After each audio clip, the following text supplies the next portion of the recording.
yaakaar naa ni leer na ci diggante Sénégal ak FMI comme ni nga ko waxee le Sénégal un naufrage du régime pris par son propre piège moom nga ko fësale tey ci quotidien le peuple su ñu jógee foofu doyen dañuy dem seeti ji tey présence su médiatique de l'ancien président de la République du Sénégal sur la scène internationale muy Macky Sall gis nañ ko ci 80e assemblée générale bu Nations Unies bi fa amoon bien récemment à New York mu jógee fa lancé benn ouvrage bi ñu dippee l'Afrique au cœur mu porté lépp loo xamante ni mooy plaidoirie Afrique jëmale ko ci mur de lamentation yi nga xamante ni africains yi dañ ci nekk pour que ñu mën ci génn ba tey jii fépp fi nga xamante ni ñi ngi fay décider financièrement pour Afrique am fa représentant ci wàllu sommet bi di G20 mu jógee foofu ñu gis ko ci Atlantic Council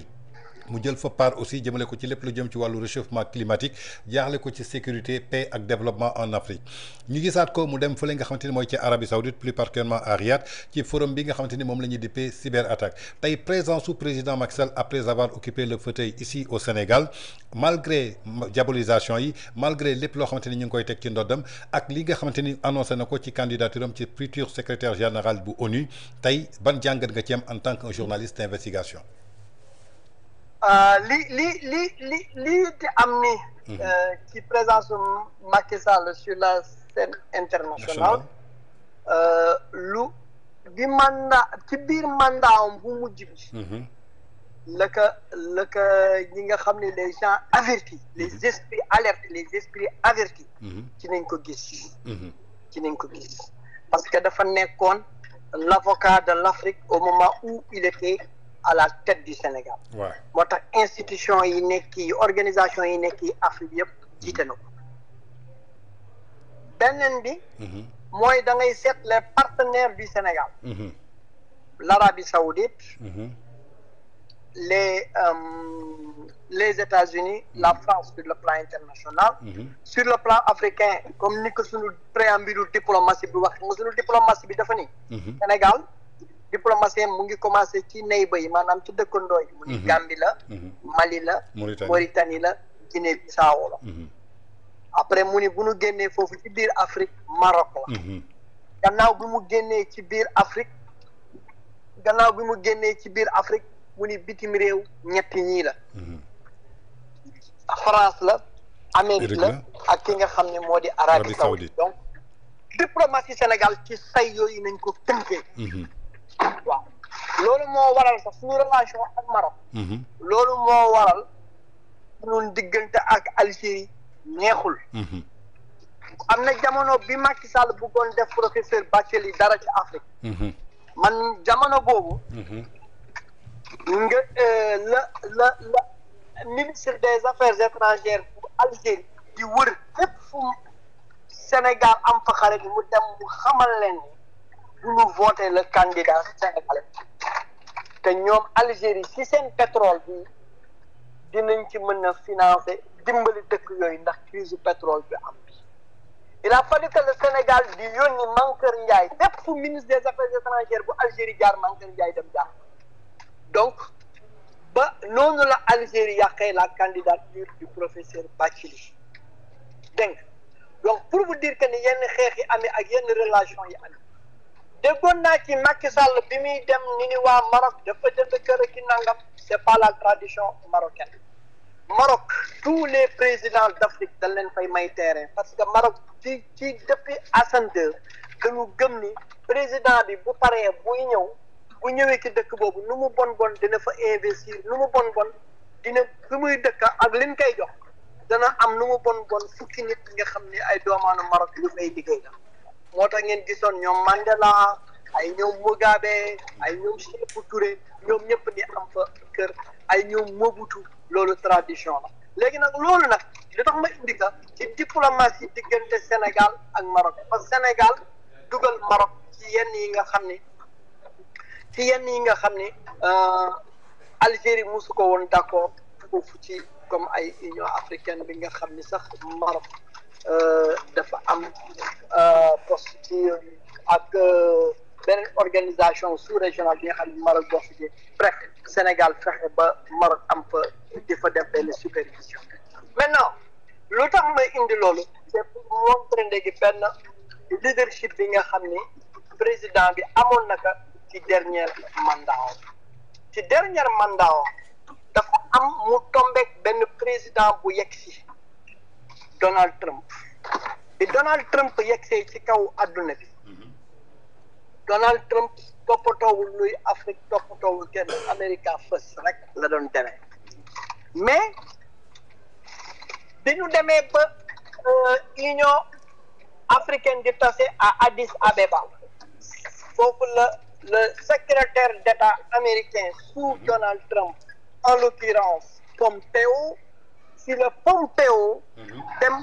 tasanteeg l'Afrique dafa dem mu tasanteeg ñoom Addis Abeba bi mu demee taseeg ñoom ñëpp Addis Abeba ay moins de 12 heures de temps la fa def après mu jógee foofu daal di dem Nigéria ou Ghana dans un pays anglophone et cetera yooyu mais après bi mu ñëwee Sénégal 72 heures la fa def pour la première fois un secrétaire d'État américain ñëw ci républicain parce que Hillary def na lu mel noonu si les républicains daal di ñëw toog ci benn dëkk 72 heures c'était la puissance de la diplomatie sénégalaise diplomatie sénégalaise boobu moom moo dem ba nga xam ni ba nga xam ni le sommet Afrique-Asie Macky Sall bi mu recevoir Pompeo dafa ni yéen a ngi ci bataille avec la Chine parce que américain boo tuddee Chine nanga mun tamit il faut faire comme l'Europe et la Chine il faut organiser un sommet Amérique Afrique comme ni sommet Asie Afrique de amee Chine Afrique de amee Europe Afrique France Afrique donc ngeen créé sommet Asie c'est là où on a assisté à la naissance du sommet Amérique Afrique bi Pompeo dem defee kii boobu logique boobu mooy ñëw mooy li ma lay wax continuité d'état ni dem ba nga xam ne nag affaire bi dem na ba nekk benn programme bu am kooku ci leadership Macky Sall la bien que nag y avait une rencontre entre l'Afrique et l'Amérique sous le régime de Obama bi ñu demee ba nga xamee ni loolu am na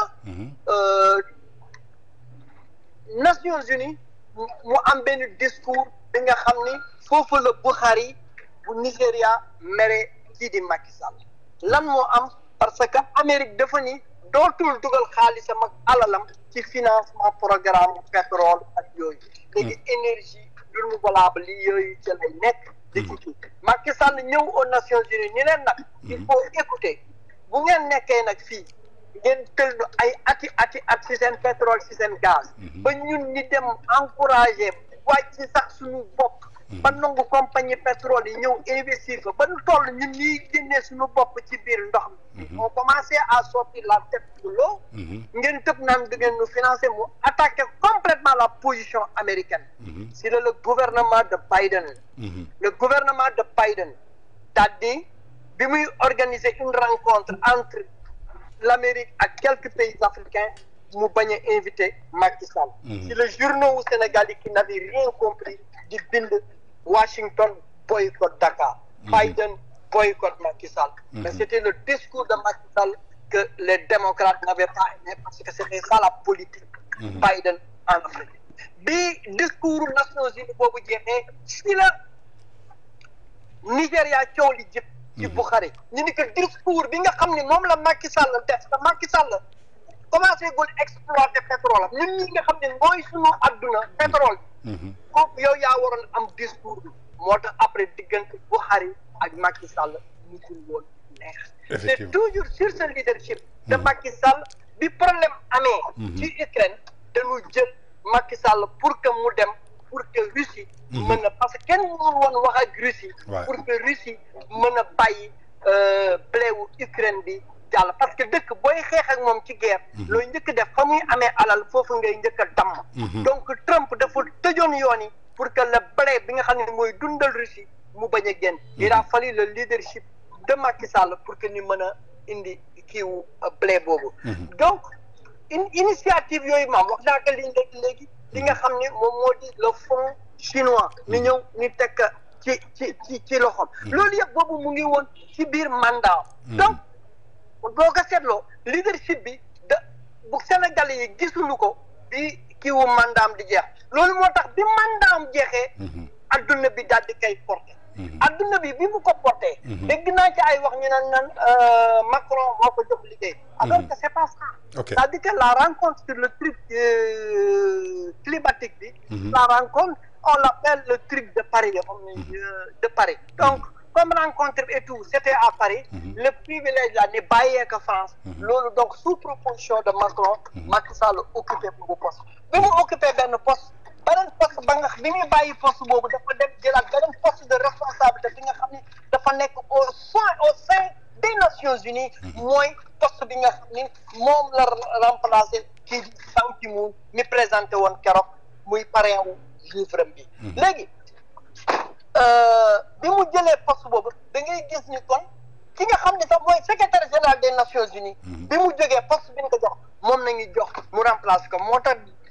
ci kiiwu livre bi mu ngi naan moom il est honoré poste bi ñu ko jox après Nations Unies Macky Sall moom moo ko ci remplacer donc leadership bi mu nekk ci kiiwu feewu mandat bi léegi nag loolu bi mu defee mu nekk nag ba un interlocuteur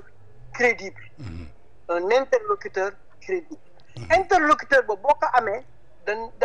da koy kii loolu nag du question Macky Sall daf ko liggéey rek directement mais benn continuité la bi nga xam ni diplomatie Sénégal moo tëddee woon noonu loolu moo tax bi Amérique ak France décidé ni Kadhafi dafay dem ñu ni pour bakkan bañu tuuru kenn benn dëkk nañu yaakaar ni mën na waxante ak Kadhafi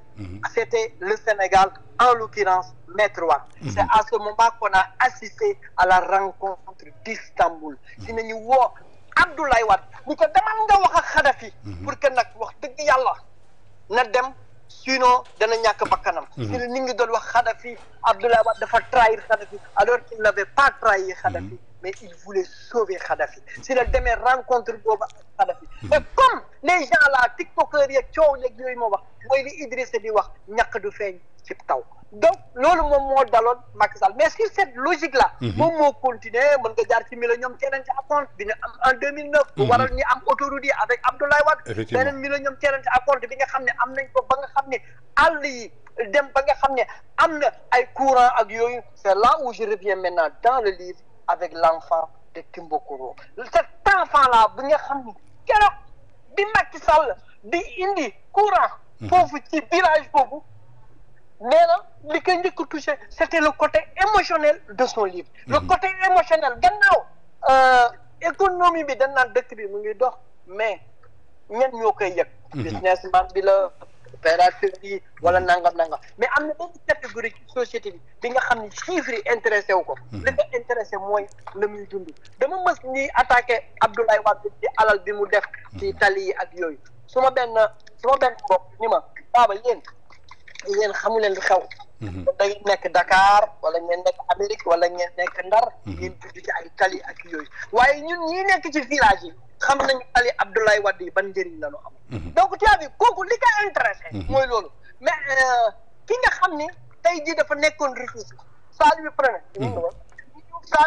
ça leur prenait par exemple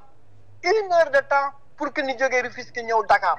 léegi avec tali yooyu en 15 minutes mu ngi Dakar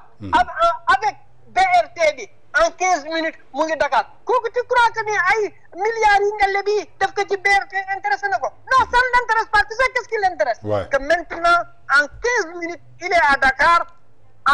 mën na dem liggéey Dakar te soxlawul muy luy nekk à Dakar dafay delluwaat Rufisque ba nga xam ne fa la cosaanoo donc yooyu boo ko gisee dafay nekk li nga xam ni luy am solo la fi société bi moo tax xale boobu nga xam ni Macky Sall ci livre am bi muy expliqué bi nu taalee lampe bi nu kanamu xale bi ubbeekoo Tomboronkoto éclairé dans la région de Kédougou sentir maintenant que ni économie bi rek dafa am ci li nga xam ne noonu la war a jouer ci société bi maintenant qui parle c'est un père de famille qui parle c'est un moo tax président ni koy woowee père de la nation li gannaaw bi mu nekkee père de la nation boobu nekk na li nga xam ni papa la baay la ay kii la donc sentiment boobu am na voilà ce qui fait que ni Macky Sall dans son programme mu xalaat toujours ñaari secteur ci suñu société bu ñu négligé mooy jigéen ak xale voilà ce qui ramène dans l'interview il a chanté le coq qui chantait pour réveiller cette dame brave